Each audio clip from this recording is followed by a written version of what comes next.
Hey guys, here's a quick update for you. So I went above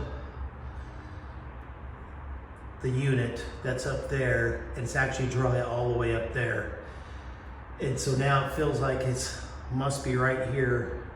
I'm sorry, at this elbow joint right there. So it's hot water.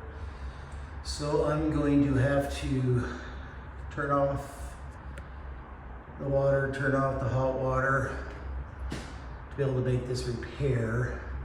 So what I'll do, I'll cut the pipe up there. I'll twist off this elbow here.